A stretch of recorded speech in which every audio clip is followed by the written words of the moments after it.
toujours le bonheur et la grâce m'accompagneront devant sa face, dans sa présence. Des captifs, n'est-ce pas? Et je pense que dimanche dernier, nous avons compris certaines choses. Dimanche passé, ok, quand nous avons commencé avec le péché des captifs. Nous avons dans un premier temps posé les bases de ce que c'est qu'un captif. Ok? Et je vais revenir sur la définition de captif pendant que la régie va certainement partager mon écran quand ça sera prêt, n'est-ce pas? Définition. Ok? Définition du culte du dimanche. Et selon la définition du Centre national de recherche textuelle et lexicale, que j'aime toujours comparer au Larousse, n'est-ce pas? Nous avons vu qu'un captif, c'est celui qui est retenu prisonnier à l'étranger pour une durée indéterminée. Et nous avons aussi vu que c'est celui qui est retenu par des liens abstraits et moraux, n'est-ce pas? Celui qui est retenu par des liens abstraits et moraux. Et j'ai expliqué ce que c'est que certains liens abstraits. Par exemple, quand tu es retenu, par exemple, la société va te faire croire que si tu es une femme et que tu n'as pas d'enfant, ça veut dire que tu es inutile. Tu vois un peu? Qu'une femme doit absolument avoir un enfant. Ça, ce sont des liens, ça c'est une captivité morale. Ça, c'est une captivité abstraite. Parce que selon la volonté de Dieu, selon ce qui est écrit dans la Bible, on n'a pas écrit quelque part qu'une femme doit accoucher. Ce n'est pas écrit quelque part, ce n'est pas un commandement de Dieu. Ok? Les liens abstraits, par exemple, c'est de croire que lorsque, par exemple, comme nous allons voir tout à l'heure avec le cas d'Isaac, quand on est quand on n'a pas quelque chose, ça veut dire qu'on n'a pas réussi. C'est pour ça que vous voyez que l'église est devenue une crèche. L'église est devenue une garderie où les gens viennent à cause des problèmes personnels. Nous avons donc expliqué ce que c'est que des liens abstraits. Ça veut dire que des idées que nous avons épousées, des choses que nous prenons comme des normes. Et ces choses-là nous emprisonnent. N'est-ce pas? À cause de ces choses, nous sommes en prison. Maintenant, ce que nous avons également vu la dernière fois, c'est que le retour de la captivité s'est effectué en 3 phases. Lorsque les enfants d'Israël retournaient de la captivité, nous avons vu qu'il y avait la première phase qui était conduite par Zorobabel. Et cette première phase-là va reconstruire le temple. Nous avons vu qu'il y aura la phase, n'est-ce pas, du réveil avec Esdras, la deuxième phase, et il y aura la troisième phase avec Néhémie. Et nous avons vu ça la dernière fois, je ne vais pas revenir sur les détails, sinon on va seulement passer le temps à se répéter. Et ce que nous avons compris, c'est que les enfants d'Israël ont passé 70 ans en captivité selon la volonté de Dieu. Et nous avons vu que parfois, lorsque nous ne faisons pas la volonté de Dieu et qu'il ne se manifeste pas et rien ne nous arrive, lui, il est en train de compter tout le temps que nous sommes en train de marcher contre sa volonté. Ça, nous avons vu ça la dernière fois. Maintenant, et je vous ai promis la dernière fois, parce que si vous avez, pour ceux qui ont suivi, pour ceux qui ont bien écouté la dernière fois, vous savez, nous avons tous compris ce que c'est que le péché des captifs, n'est-ce pas? Nous avons tous compris.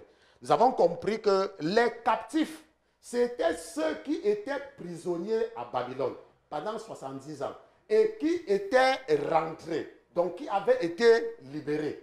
Et la Bible dit que quand ils sont revenus, certains ont commencé à épouser des femmes étrangères. Ok, ils ont commencé à épouser les femmes étrangères, contrairement à ce que nous allons voir dans le deuxième livre de la loi dans Deutéronome, que Dieu a dit que nous ne devons pas nous allier avec n'importe qui. Ok, nous ne devons pas nous allier avec n'importe qui. Et nous avons donc compris que le péché des captifs, c'est ça. Ça veut dire que les gens, parce que l'ennemi les a imposé une certaine façon de penser, se sont liés, n'est-ce pas, à des étrangers. Se sont liés à des étrangers. Se sont liés à des étrangers, n'est-ce pas? Et nous avons vu que lorsque Esdras va revenir et qu'on va lui dire ce que les captifs ont fait, Esdras va déchirer ses habits, Esdras va pleurer et les leaders vont s'entendre, n'est-ce pas? Ils vont tous s'entendre pour faire quoi? Pour renvoyer ces femmes avec les enfants. Et je disais que c'est parce que j'ai suivi quelque part où quelqu'un disait que, n'est-ce pas, un pasteur ne divorce pas. Et j'ai dit que c'est parce que parfois, quand nous sommes ignorants de la parole, n'est-ce pas, nous pouvons avancer n'importe quoi. Et nous avons vu que parmi ceux qui avaient renvoyé leurs femmes avec leurs enfants, il y avait les sacrificateurs et des lévites. Pourquoi? Parce ils étaient entrés dans des relations ou dans des mariages qui étaient contre la volonté de Dieu. Nous avons vu ça la dernière fois. Maintenant, aujourd'hui, pour que nous comprenions quelque chose, parce que nous sommes en train de parler du péché des captifs et ça concerne le mariage. Et ce que nous voulons comprendre dans la deuxième partie, c'est en fait qui est ton mari, qui est ta femme dans la réalité, selon la Bible. Ça veut dire que selon la Bible, est-ce que Dieu nous aide à identifier notre partenaire? Est-ce qu'il y a des ordonnances bibliques qui nous aident à tisser des relations ou alors qui nous aident à éviter certaines relations? OK? Et vous savez que c'est lorsque nous avons commencé à attaquer ce sujet, pour ceux qui me suivent depuis, c'est lorsque nous avons commencé à attaquer ce sujet que les ténèbres se sont levées contre nous, n'est-ce pas? Quand on a commencé à attaquer le sujet, c'est là. Et nous allons revenir sur le témoignage de la sœur Sarah. Je vais demander à mon fils, parce que je pense que nous avons préparé le témoignage de Sarah, et tu vas t'arranger pour que ça passe aussi ici. Donc avant de faire passer ça, tu t'arranges que AirParrot est actif sur ici, là. OK? Donc c'est mon fils, hein. Vous savez, j'ai des enfants. C'est mon fils, il est là-bas à la régie aussi avec le frère Olivier. OK. Vous savez Bonjour, que... maman. Voilà. Ok, je vous explique Donc, un peu. je pense que ça passe en live En déjà. fait, j'étais OK. avec ce dernier et nous avons vécu 7 ans ensemble. Et pendant notre relation, je voyais vraiment la présence de Dieu en lui. Car les signes que j'avais demandé à Dieu, je voyais ces signes en lui. Souvent, il m'appelait, on jeûnait ensemble, on priait ensemble, on méditait la parole de Dieu ensemble. Et en plus, il participait régulièrement aux activités de l'église. Et cela m'a attiré plus. Je ne l'aimais pas physiquement, mais vu dans la manière qu'il s'était engagé dans l'œuvre de Dieu, cela m'a plu et je l'ai aimé.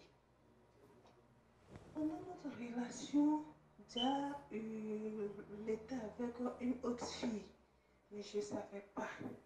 Et c'est avec cette dernière qu'il faisait ses rapports. Je ne savais pas, mais souvent aussi je gênais. Et un jour, il a fait la proposition d'aller voir mes parents. Je lui ai dit, ok, vas-y. Il est parti, il a fait la dot, il est venu. J'étais toujours dans la prière. J'ai dit à Dieu, pardon, si c'est ta volonté, je dis oui. Mais si ce n'est pas ta volonté, pardon, épargne-moi de cela. Un jour, j'étais couché, je dormais, et puis j'ai vu quelqu'un venir s'arrêter devant moi. Je ne connais pas la personne en tout cas. Et puis il me dit, Sarah, il ne faut pas te marier à cet homme. Et quand je me suis réveillée le lendemain, quelque chose, une pensée me dit encore, Sarah, il faut te marier. Avec le signe qu'il présentera, c'est le choix de Dieu. Donc j'étais traumatisée et j'ai pris encore un temps de jeûne. Et quand j'ai jeûné, j'ai demandé à Dieu, si c'est ta volonté, j'accepte. Mais si ce n'est pas ta volonté, épargne-moi. Et après une semaine, voici la fille que j'ai déclaré qu'elle était enceinte de lui. Il y a longtemps qu'ils sont ensemble. Il a avorté même 2 grossesses. C'est la 3e grossesse là qu'elle a. Donc quand vous avez dit hier que nous devons être patients, vraiment le message m'a marqué. Parce que souvent on demande des choses à Dieu et le diable vient vite te donner la réponse. Mais si tu restes dans la prière, Dieu t'épargne. Donc c'est un peu ça. Merci maman. Et lorsque la fille a déclaré qu'elle était enceinte de lui, le comité l'a appelé et il a nié au comité que lui ne reconnaît pas la grossesse. Je l'ai appelé il m'a nié que ce n'est pas pour lui la grossesse. Mes parents l'ont appelé. Il a nié aussi à mes parents que ce n'est pas pour lui la grossesse. Et la fille a pris convocation pour venir lui donner. Et c'est maintenant à la justice, il prend ses responsabilités, que c'est pour lui la grossesse. Lui va prendre la grossesse en charge. Tu vois, c'est pourquoi j'ai dit, maman, c'était une envoyée du diable. Sinon, un chrétien ne peut pas faire ça là. Un chrétien ne peut pas avoir la tête dure de faire ça. Donc, voici un peu mon histoire. Merci, maman. Maintenant, concernant la dot, j'ai compris. Je vais rembourser. Il y a un moment où je voulais rembourser, mais il a fait palabre avec moi à cause de ça. Mais Dieu n'a pas besoin de ça. Mais je vais faire tout possible pour lui retourner. Merci, maman. Bonjour, maman. Ok, je vous explique. donc nous allons arrêter parce que la bande va tourner. Et nous écoutons ce témoignage pour la deuxième fois. Parce que ce que je veux que vous compreniez, c'est que lorsque Dieu fait quelque chose au milieu de nous, ce n'est pas forcément pour nous, c'est pour les autres qui ne sont pas encore dans le piège. Cette jeune fille-ci nous raconte son histoire. Je pense qu'elle doit vivre en Côte d'Ivoire, où elle a été pendant 7 ans avec un voyou, un bandit. Ok? Pourquoi? Parce que, comme nous allons le voir dans la suite de cet enseignement, nous devons faire très attention. Nous, les enfants de Dieu, je dis nous, les enfants de Dieu, nous devons faire attention. Parce que la Bible dit que l'ennemi est en train de rôder pour dévorer. Le frère Pierre va nous amener, avant de continuer, avant de partir avec le frère Pierre dans Philippiens, il peut déjà écrire dans Philippiens chapitre 3. Elle a parlé du problème de la dot, que le monsieur l'avait doté et qu'elle doit rembourser. Elle n'a aucune obligation par rapport à lui, parce que c'est un bandit. Ok? Il n'y a aucune. Si quelqu'un te trompe pour obtenir quelque chose de toi, même si tu as doté, la dot là, elle est nulle. Tu manges ça, tu bois de l'eau, tu dors. Rien ne va t'arriver. C'est un bandit, c'est un menteur. On se comprend? Ce n'est pas comme si c'était un consentement mutuel. Il a utilisé la ruse pour te tromper. Donc cette dot-là est nulle. Ça ne sert à rien. Donc ne pars pas un jour, peut-être que tu as les problèmes un jour, tu pars que par exemple, qu'un homme t'avait doté et puis le mariage s'est gâté, c'est pour ça. Ce n'est même pas la dot, c'est un bandit, c'est un menteur. Ça ne tient pas, c'est nul et de nul effet. Et la Bible dit que toute malédiction sans cause est nulle et de nul effet. C'est un bandit. Maintenant, supposons que tu te dises qu'il t'a doté. Tout le temps qu'il a couché avec elle, il a payé. Donc, elle peut commencer à le charger aussi $200 pour chaque fois qu'ils ont dormi ensemble. Comme ça, ça va compenser la fausse dot. Okay? Je ne sais pas si elle me coûte. Tu n'as rien à rembourser. C'est un bandit. Okay? Tu n'as absolument rien à rembourser. Bon, maintenant, le frère Pierre va nous amener dans Philippiens chapitre 3. Et nous allons lire à partir du verset 1. Nous allons lire des versets 1 à 9. Philippiens chapitre 3. Tu vas rembourser quelle dot? Quelle dot? Il ne t'a pas doté, c'est un bandit. Philippiens chapitre 3. Nous lisons à partir du verset 1. Verset 1. Oui. Au reste, mes frères, réjouissez-vous dans le Seigneur. Excuse un peu, attends, pour que je n'ai pas pris le relais ici, parce que ceux qui sont ici, là, on doit pas les punir, n'est-ce pas? Ok, donc je pense que mon écran, oui. Au reste, mes frères. Oui, au reste, mes frères. Réjouissez-vous dans le Seigneur. Réjouissez-vous dans le Seigneur. Je ne me lasse point. Je ne me lasse point. Quant à moi, de vous écrire les mêmes choses. De vous écrire les mêmes choses. Et quant à vous, c'est votre sûreté. Est-ce que vous comprenez ce que ça veut dire? Ça veut dire que parfois vous entendez le pasteur revient sur les mêmes choses. N'est-ce pas?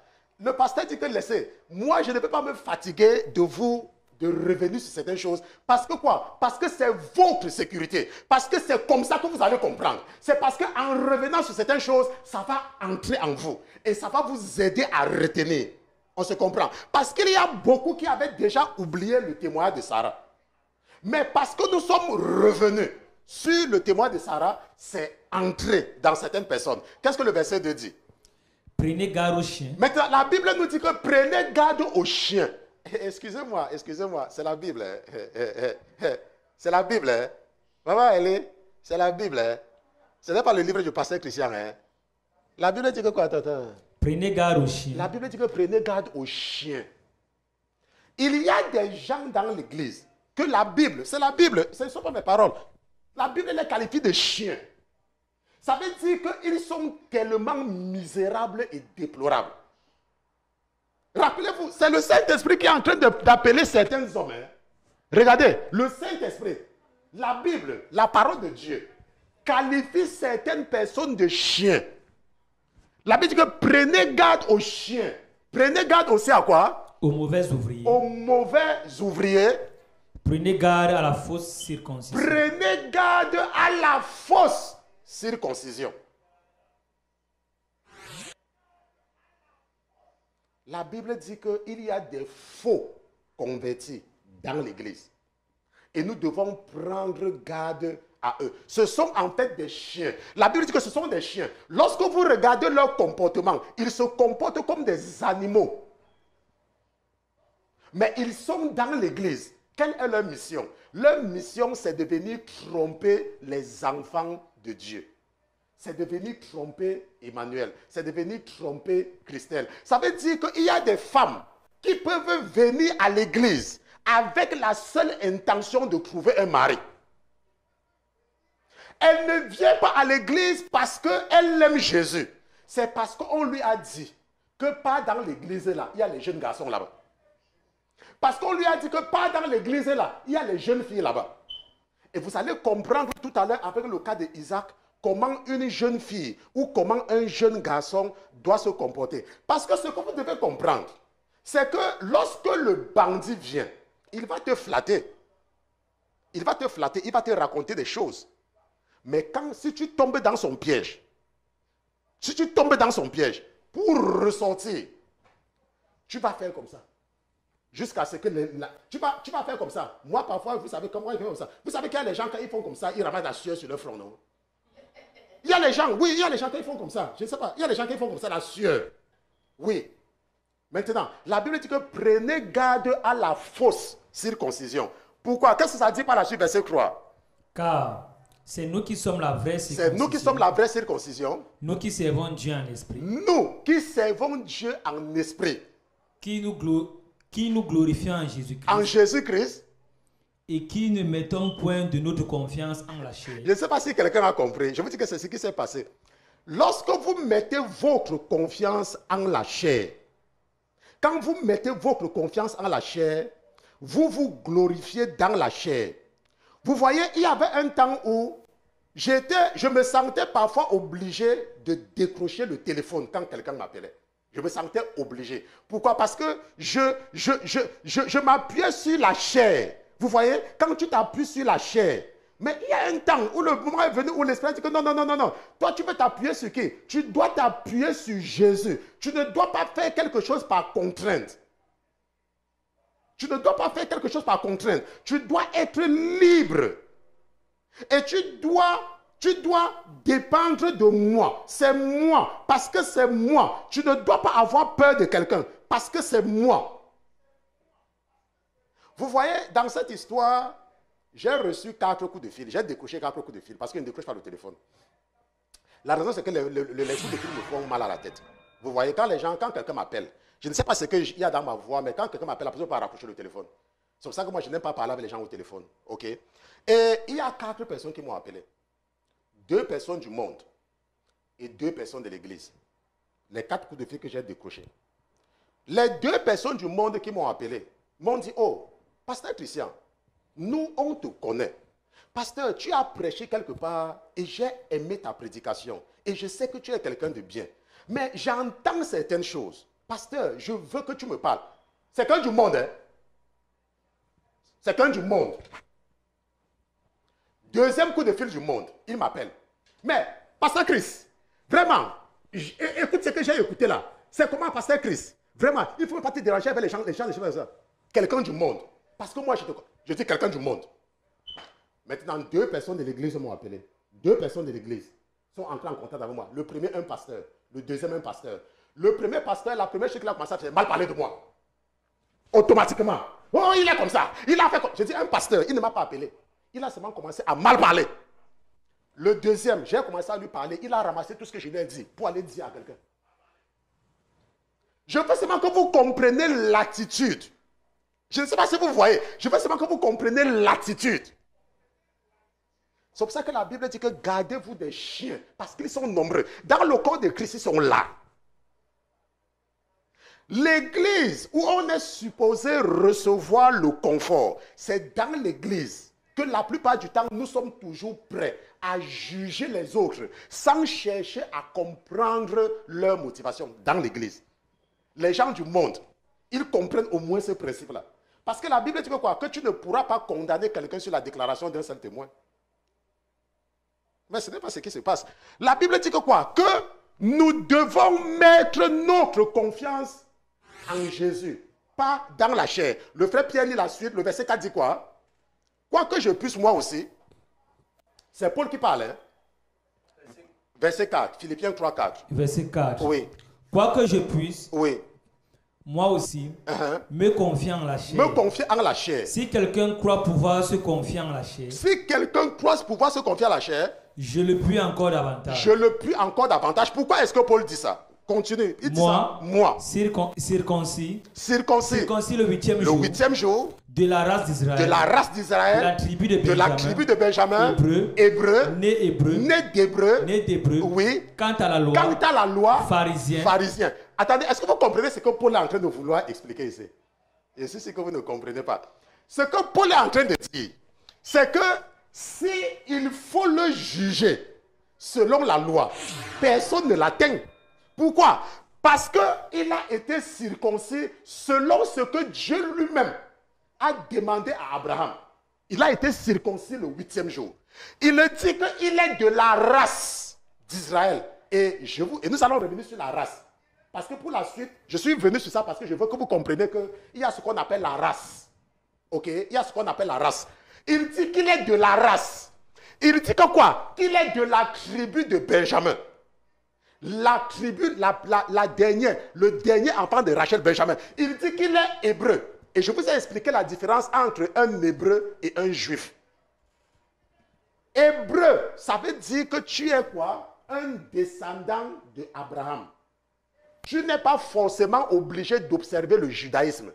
Les juifs, ce sont ceux qui observent le judaïsme. Comme nous les chrétiens. Il y a les musulmans, il y a les juifs, il y a les chrétiens, il y a les bouddhistes, ainsi de suite. Ça, c'est la religion juive. Mais hébreux, ce sont les descendants. Et Dieu a dit à Abraham que je vais bénir tes enfants. Donc Paul est en train de nous dire que si quelqu'un pense qu'il peut, Paul dit que si c'est pour ça, moi je peux me glorifier selon ça. Et il dit que quoi? Que quant à la loi, je suis un pharisien. Quant à la loi, mais je ne peux pas. Ça veut dire que quoi? Supposons que la Bible dit que tu ne commettras point d'adultère, n'est-ce pas? La Bible dit tu ne commettras point d'adultère. La Bible dit que tu ne commettras point de fornication, n'est-ce pas? Maintenant, mais toi, tu comprends. Et tu sais que Dieu peut t'utiliser d'une certaine façon. Je ne sais pas si on comprend. Tu sais que Dieu peut t'utiliser d'une certaine façon. Tu ne vas pas dire que, oh, la Bible a dit que tu ne voleras pas. Et tu te retrouves que, par exemple, il y a un enfant qui est dans la rue en train de mourir. Tu rencontres un enfant en route. L'enfant n'a rien à manger. Toi aussi, tu n'as rien à manger. Tu n'as rien à manger. Et l'enfant est en train de mourir de famine. Tu dis que, oh, la Bible a dit qu'on ne vole pas. Et le seul moyen pour toi de donner la nourriture à cet enfant, c'est d'aller voler dans la boutique et venir. Laisse-moi te dire, tu vas partir voler. Tu vas donner à l'enfant là. Tu vas voir à Jésus. Tu vas partir au paradis. La Bible dit que nous ne devons pas nous glorifier dans la chair. Mais le plus important, c'est de croire à Dieu selon la promesse. Parce que si nous prenons le cas de David, la Bible dit que David avait faim, non?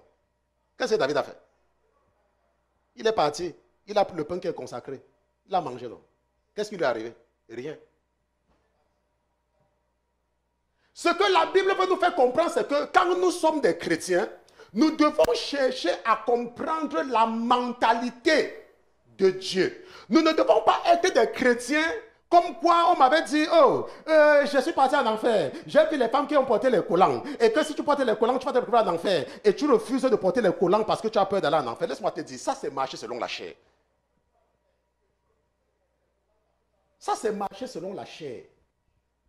Ce que la Bible dit, Paul est en train d'expliquer à quelqu'un ici là que nous ne devons pas nous glorifier dans la chair. Nous ne devons pas dire que, oh, parce que je ne fais pas ceci, alors je suis un vrai chrétien. Parce que je ne fais pas cela, alors je suis un vrai chrétien. Parce que je ne manque pas, alors je suis un vrai chrétien. Parce que je n'insulte pas les gens, alors je suis un vrai chrétien. Paul dit que non, non, non, non, non, non, non. Ça, ce n'est pas le christianisme. Ça, ce n'est pas le christianisme. Ce n'est pas dans ça que tu dois te glorifier. Tu dois te glorifier que tu connais Jésus et que tu le sais en esprit. Ça veut dire que tu cherches à comprendre les motivations de l'Éternel dans ta vie.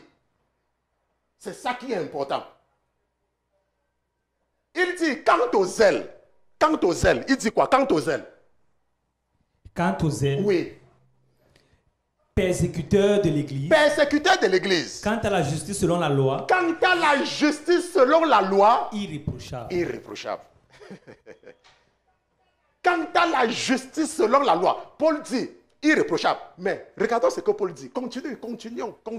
Mais ces choses qui mettaient un gain. Mais ces choses qui mettaient un gain. Je les ai regardées comme une perte. Je les ai regardées comme une perte. À cause de quoi? De Christ. À cause de Christ. Je les ai regardées comme une perte à cause de Christ. Ces choses, je les ai regardées comme une perte. Pourquoi? Prenons un peu le cas de ce monsieur qui était à la croix avec Jésus. Il a vécu sa vie, non? Il était à la croix. La Bible dit que Jésus a été crucifié au milieu de deux brigands. Et il était à la croix. Qu'est-ce qu'il a fait? Il est parti à l'église. Il a payé la dîme. Il a donné l'offrande. Vous savez, puisqu'on l'a condamné, ça veut dire que c'était même un bandit. Mais qu'est-ce que Jésus a dit? Qu'aujourd'hui même, tu seras avec moi où? Au paradis. Maintenant, pour comprendre ça, je veux que le frère Pierre continue à lire le verset 8. Bien plus. Bien plus. Oui. Je regarde toutes choses comme une perte. Comme une perte. En comparaison de l'excellence de la connaissance de Jésus-Christ, mon Seigneur. En comparaison de la connaissance. De la connaissance. En comparaison de la connaissance. La connaissance. La connaissance. Est-ce que tu connais Jésus? Je regarde ces choses comme une perte en comparaison de l'excellence de la connaissance. L'excellence de la connaissance. Vous savez que l'église est devenue une crèche. C'est pour ça que vous allez voir qu'il y a des gens. Si vous leur dites que le mariage est fini, ils ne viennent pas à l'église. Ils ne viennent pas à l'église. S'ils ont des problèmes, vous leur demandez d'aller prier. Ils vont prier pendant 2 jours. 2 jours, c'est beaucoup. Pourquoi? Parce que les gens n'ont pas la connaissance. Les gens ne comprennent pas pourquoi est-ce que nous sommes en Jésus. Il y a les gens qui vont mourir pour des relations éphémères. C'est quoi une relation? C'est quoi quelque chose d'éphémère? C'est quelque chose qui va finir, non? Quand tu épouses quelqu'un, quand tu meurs, ça finit, non? Ça finit. C'est fini. C'est fini. C'est fini. Quand tu épouses quelqu'un, si la personne meurt, c'est fini. Vous n'allez plus jamais vous revoir. Et nyekik. Jamais. Dans mon pays, on dit nyekik. Même si la personne se convertit en Jésus et que vous vous retrouvez au paradis, la Bible dit que quoi? Qu'on va effacer. Tu ne sauras pas que c'était ta femme. La preuve. Comment est-ce que Dieu nous aide à comprendre? Dieu nous aide à comprendre, non? Les gens qui ont le Alzheimer, non? Les gens qui ont la démence, non? Allez dans les nursing homes. Vous allez voir 2 personnes qui ont vécu ensemble pendant 40 ans. Et Dieu s'arrange pour que l'un attrape la démence. Son mari vient. Il demande, who are you? La Bible dit que quoi? La Bible dit que quoi? En laissant de la connaissance de mon Seigneur. Pourquoi? Pour qui j'ai perdu quoi? Connaissance de Jésus-Christ mon Seigneur. De Jésus-Christ mon Seigneur. Pour qui? Pour qui j'ai perdu toutes choses. Pour qui j'ai perdu toutes choses. Je les regarde comme des ordures. Je les regarde comme des ordures. Afin que je gagne Christ. Afin que je gagne Christ.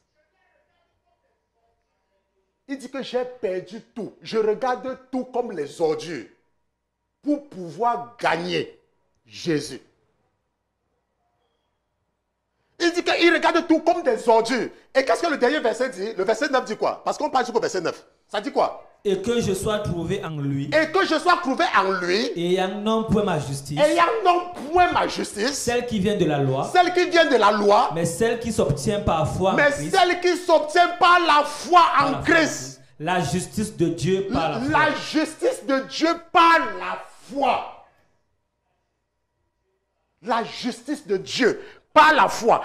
Pas la justice qui s'obtient par la loi. Mais par la foi. C'est quoi la foi? La foi, c'est de faire comme moi. Je reste. Je me dis, il y a des gens qui m'aident à faire le travail de Dieu. Mais je ne veux pas m'appuyer sur ces gens-là. Je veux que le Seigneur lui-même marche avec moi. Je veux que ce soit lui qui me conduise. Je veux que ce soit lui qui soit le chef de ce ministère. Je veux que je sois libre de faire ce que je veux pour l'édification du corps de Christ. Mais il y a quelqu'un qui me soutient à gauche. Il y a quelqu'un qui me soutient à droite. Je n'ai pas besoin de cela. Je vais marcher seulement avec le Seigneur. Je suis prêt à tout perdre. Je suis prêt à tout perdre. Je suis prêt à tout perdre. Seigneur, je suis prêt à tout perdre. Mais seulement toi. Seulement toi, seulement toi. Mais il y a les pasteurs. Il y a certains messages qu'ils vont éviter. Parce qu'il y a telle personne donne $800 par mois pour la dîme, $500 par mois pour la dîme, il voit qu'il y a que $1,400, mais ok, il a payé ses crues. Sa femme va partir en congé en France et c'est celui-là qui contribue $1,000 par mois et tout de suite. S'il voit que la personne vit dans le péché, quand il est en train de prêcher, quand il dit quelque chose, il dit, oh je m'excuse, c'est pas toi que je parlais, il continue.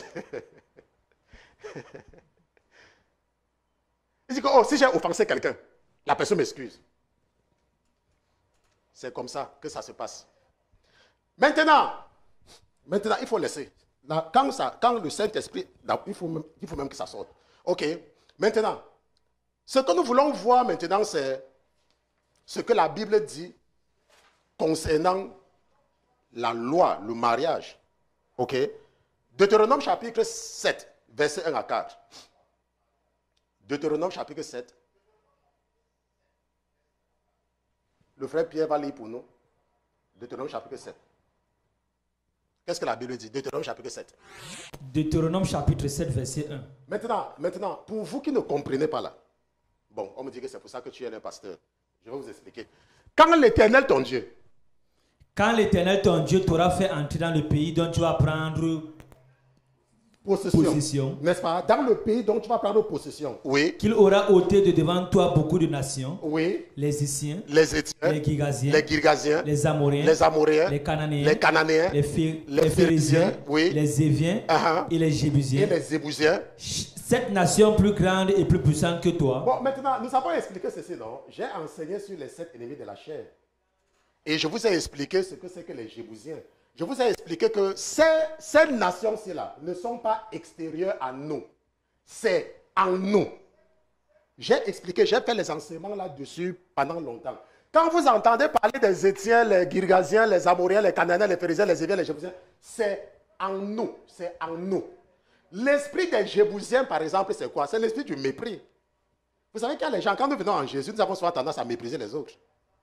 N'est-ce pas? Ça veut dire que tu es infecté, tu es infesté par l'esprit des Jébusiens. Et le Saint-Esprit dit que quand il va t'aider à te débarrasser de ça, à être humble, à commencer à respecter les gens. Nous avons par exemple les esprits comme l'esprit des Amoréens ou l'esprit des Cananéens. Les Cananéens sont trop intéressés à l'immoralité sexuelle. Nous avons les esprits comme l'esprit des Éviens, mais l'un des esprits que nous avons beaucoup étudié, c'est l'esprit des Héthiens. Les chrétiens qui ont peur de la souris. Vous savez qu'il y a les chrétiens, ils ne peuvent pas prendre la souris qui est morte et mettre dans un plastique. Il y a les chrétiens, l'esprit de la peur. Vous voyez? Et quand vous venez en Jésus et que le pasteur prêche là-dessus, le pasteur t'amène à être courageux. Quand tu vois une souris, c'est même toi qui poursuis la souris là. On m'a envoyé une vidéo l'autre jour où la souris est en train de poursuivre le chat. C'était intéressant.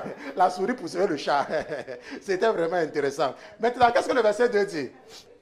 Verset 2.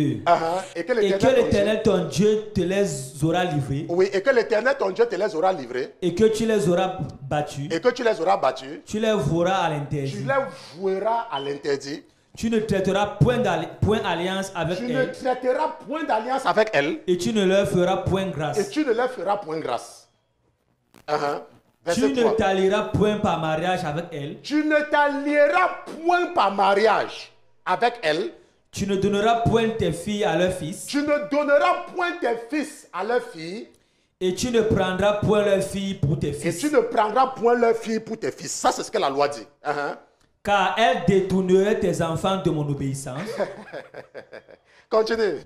Et ils serviraient d'autres dieux. Ils serviraient d'autres dieux. Et la colère de l'Éternel s'allumerait contre vous. Contre vous. Et il t'exterminerait promptement. Maintenant, rappelez-vous que Dieu parle de quand tu vas entrer. Quand l'Éternel, ton Dieu, t'aura. Quand tu seras déjà, quand tu seras en Christ, quand tu seras. Maintenant, Dieu dit que tu ne dois pas t'allier à certaines personnes pour une raison.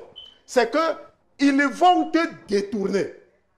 Ils vont te détourner. Ils vont te détourner de l'église. Ils vont te détourner de la volonté de Dieu. Ils vont t'amener à faire des choses qui n'ont rien à voir avec le royaume de Dieu. Ça sera leur intention. Maintenant, nous avons vu tout à l'heure dans Philippiens chapitre, avec le frère Pierre, n'est-ce pas? Philippiens chapitre 3, qu'il y a ce qu'on appelle la race. Il y a ce qu'on appelle la race d'Israël. Il y a des gens qu'ils appartiennent à la race. La race.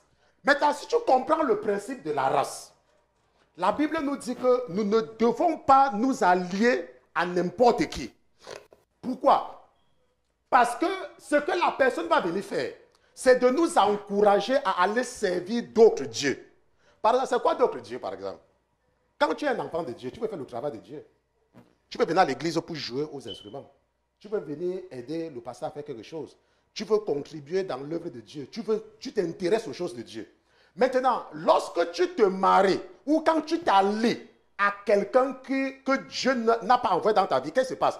La personne va venir dans ta vie, commencer à t'encourager, à t'intéresser aux choses qui n'ont rien à voir avec Dieu.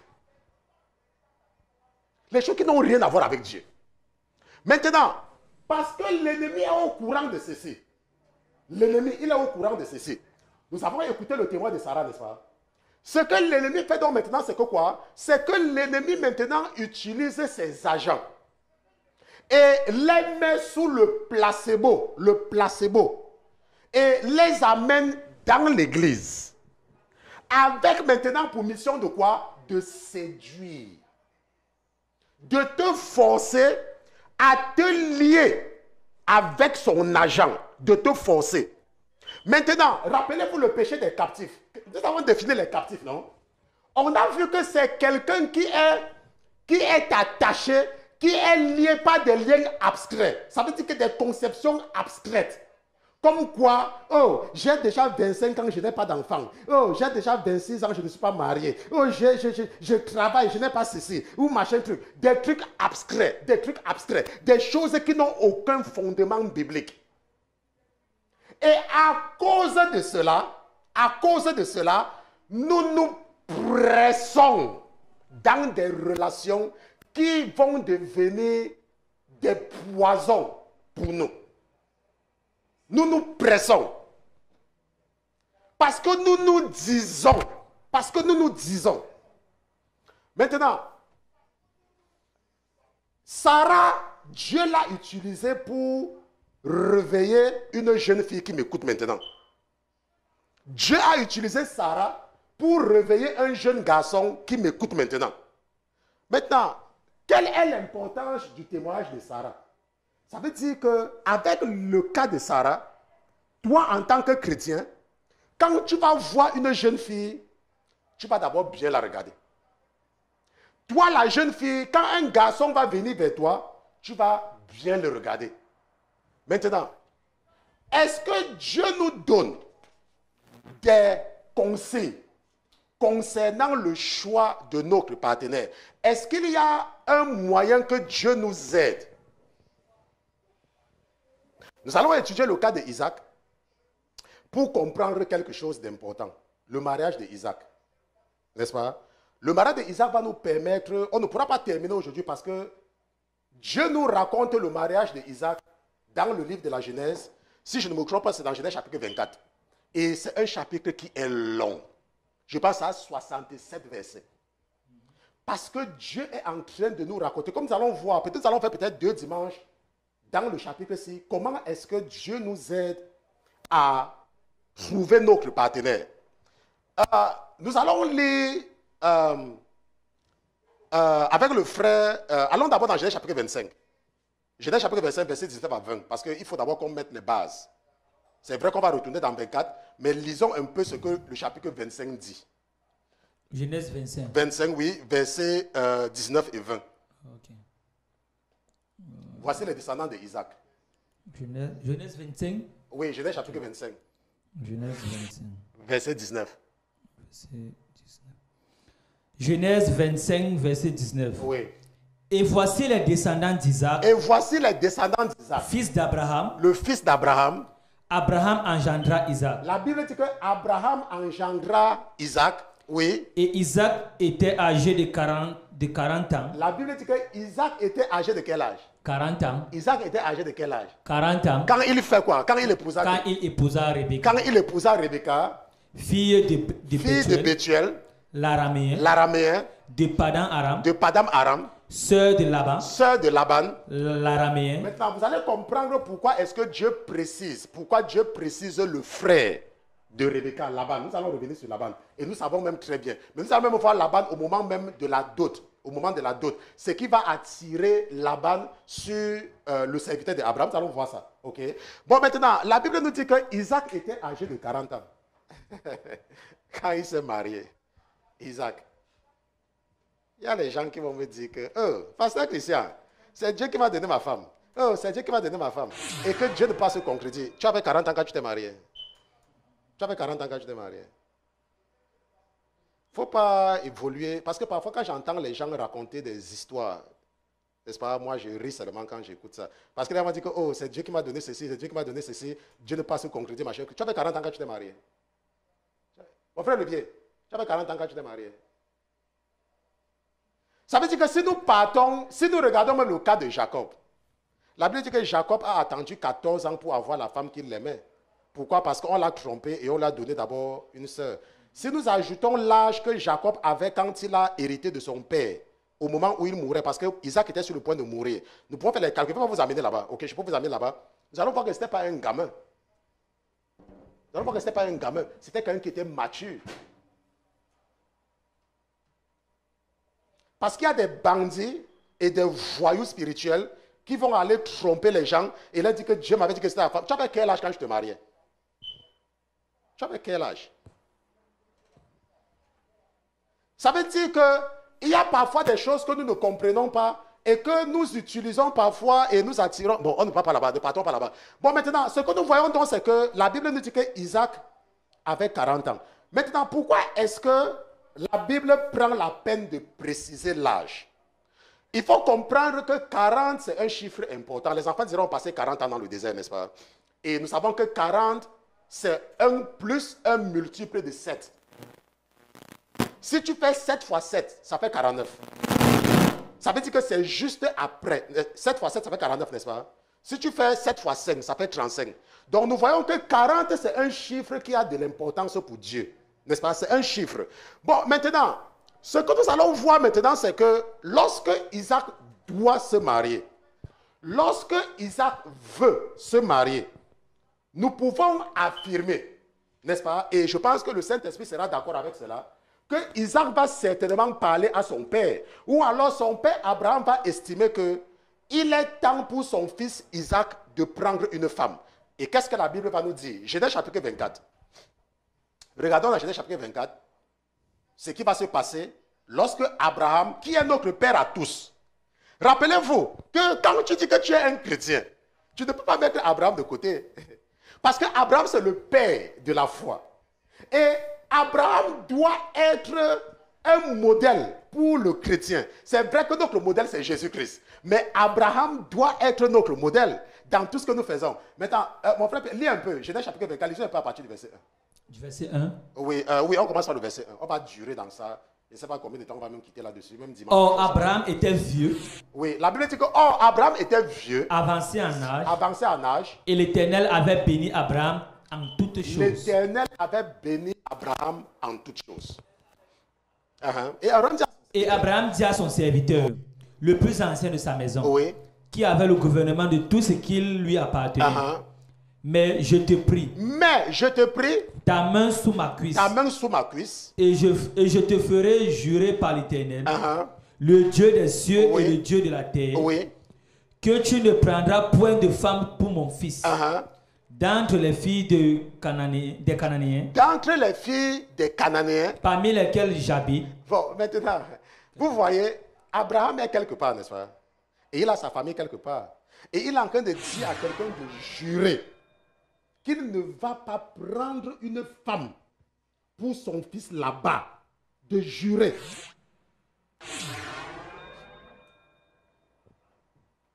Parce que parfois, tu peux désirer quelqu'un et tu as une certaine proximité avec le pasteur. Et le pasteur te dit que je ne suis pas en train de voir que la personne là c'est ton mari. Ou je ne suis pas en train de voir que la personne là c'est ta femme. Tu dis que oh, pasteur n'a pas bien vu, pasteur n'a pas bien vu. Oh, pasteur n'a pas bien vu, pasteur, je l'aime. Ce n'est pas parce que tu es quelque part avec quelqu'un, ce n'est pas parce que tu connais quelqu'un, ce n'est pas parce que vous êtes du même village, ce n'est pas parce que tu dois croire que... Non, il y a toujours le plan de Dieu, il y a toujours la volonté de Dieu dans ce que nous devons faire. Et Abraham dit à celui-là que tu ne dois pas prendre. Maintenant, il lui dit qu'il doit aller prendre une femme où? Regardons un peu là, il doit aller prendre une femme. Il dit qu'il va aller prendre une femme où? Mais tu iras dans mon pays. Mais tu iras dans mon pays. Et vers ma parenté. Et vers ma parenté. Et tu y prendras une femme pour mon fils. Et tu y prendras une femme pour mon fils. Pour Isaac. Bon, maintenant, pourquoi est-ce qu'il envoie, pourquoi est-ce qu'il demande que on parte prendre une femme pour son fils dans sa parenté? Alors que Dieu lui a dit à lui de quitter cette parenté-là. Mais au moment de prendre une femme pour son fils, il demande à son serviteur d'aller prendre une femme là-bas. Mais il va préciser, si nous regardons la suite, que tu dois tout faire. Mais Isaac ne doit pas mettre les pieds là-bas. Isaac ne doit pas mettre les pieds là-bas. Fais tout. Va prendre une femme dans ma famille. Mais Isaac ne doit pas mettre les pieds là-bas. Maintenant, pourquoi? Parce que Dieu lui-même, Dieu, ce n'est pas quelqu'un. Dieu lui-même avait dit à Abraham, sors de ta famille. Dieu lui-même, c'est Dieu lui-même. Dieu lui-même. Vous voyez, nous sommes des chrétiens et nous marchons selon le Saint-Esprit. Il est évident que si toi tu crois que tu es plus sage que Dieu et que tu peux servir Dieu avec ta famille, laisse-moi te dire que tu vas cogner ta tête. C'est une question de temps. Ce n'est qu'une question de temps. Tes frères ou tes soeurs ou ta mère ou ton père vont te donner l'impression d'avoir accepté Jésus à cause de l'argent que tu leur donnes. Mais le moment venu, quand le diable va se retourner contre toi, ce sont ces agents qu'il va utiliser pour te détruire. Je parlais avec un pasteur l'autre jour. Il me dit, oh, pasteur Christian. Je dis que oui, voici le pasteur Christian. Il dit que ouais, pasteur Christian, moi je l'aime beaucoup. Je dis que oui, moi aussi. Il me dit que mais ta petite sœur m'a appelé. Je dis que oui, elle m'a aussi appelé. Je l'ai aidé la dernière fois et puis moi je n'aime pas les contacts avec la famille. Si elle a les problèmes, m'appelle, je l'aide et ça s'arrête là. Il me dit que mais comment? Je dis que parce que je suis un pasteur. Je ne suis pas un pasteur pour ma famille. Je suis un pasteur pour le corps de Christ. Pourquoi? Imaginez un peu que vous soyez un pasteur et que vous prenez votre famille, vous portez sur votre tête. Vous pensez que vous allez vous occuper des enfants de Dieu? Dès que vous avez un peu d'argent là, vous allez seulement aider vos soeurs, vous allez aider vos neveux, vous allez aider vos nièces, vous allez aider, ça sera seulement comme ça. La famille ne marche pas avec la foi. Il faut oublier. Si ça marchait, Dieu n'allait pas demander à Abraham de quitter sa famille. Ça ne marche seulement pas. C'est incompatible. C'est comme l'huile et l'eau.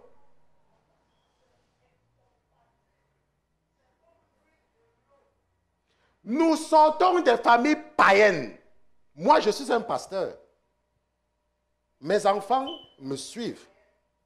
Mes enfants sont des chrétiens, n'est-ce pas? Parce que je suis un pasteur. OK? Mais je sors d'une famille païenne. Je n'ai aucun contact avec la famille là. absolument aucun contact. Quand il y a deuil, la nouvelle arrive, quelqu'un est mort. Vous savez comment j'avais ma contribution? Je passe par quelqu'un. Je dis que tu ne m'as jamais appelé. Voici ma contribution. Pap, ça s'arrête là.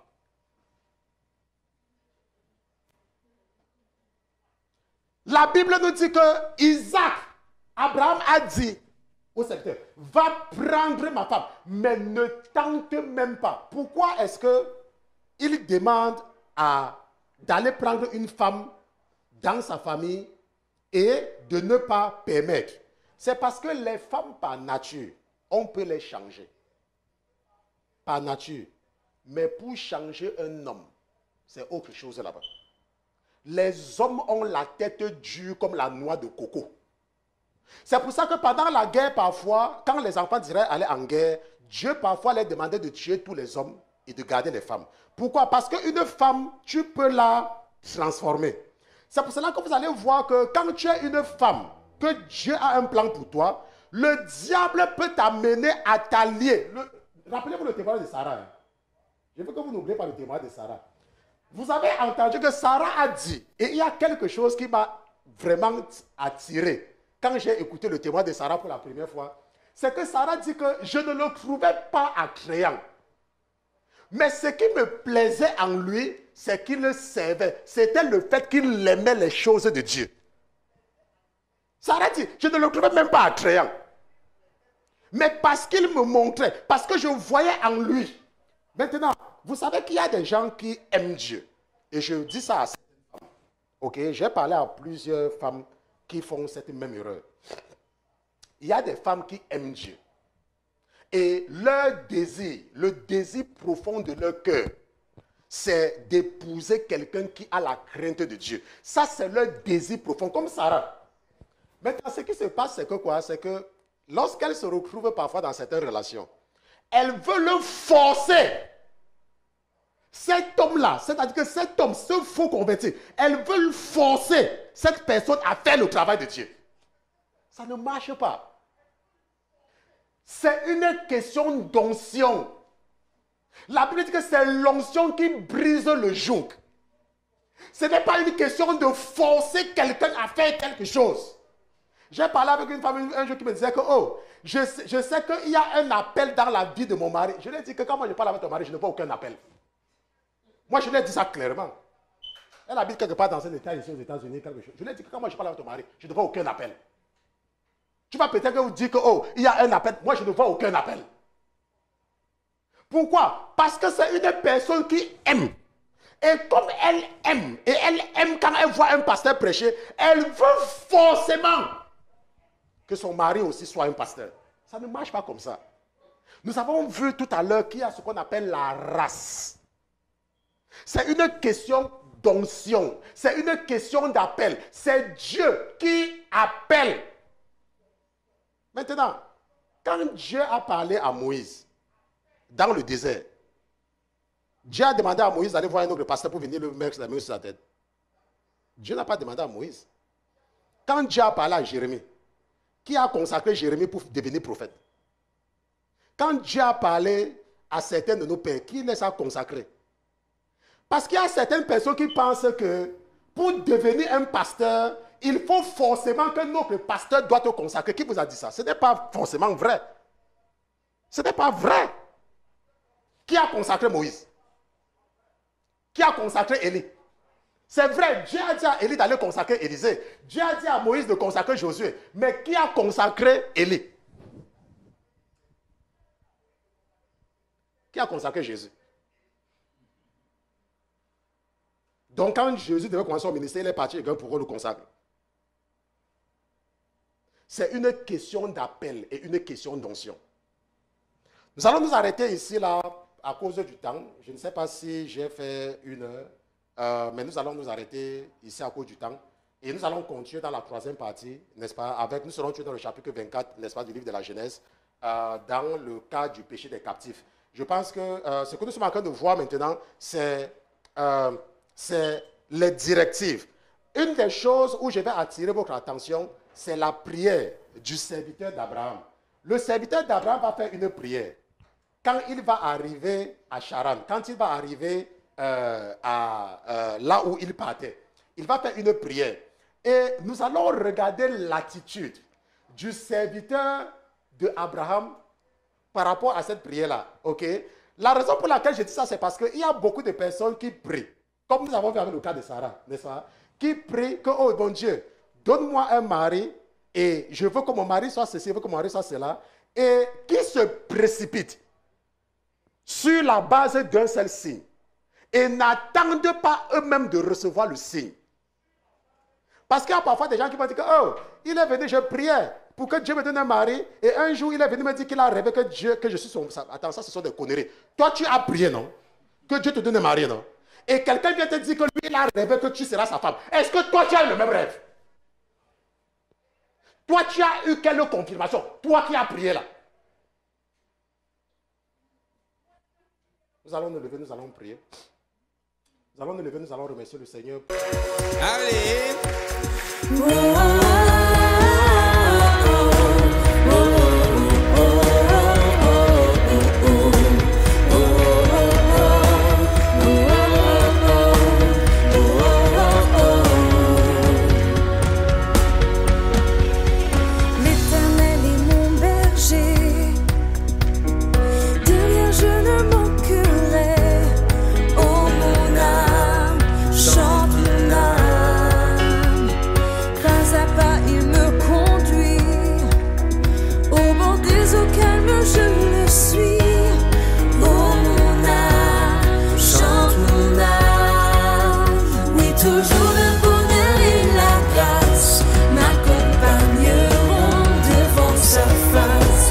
Sa présence, tellement de joie.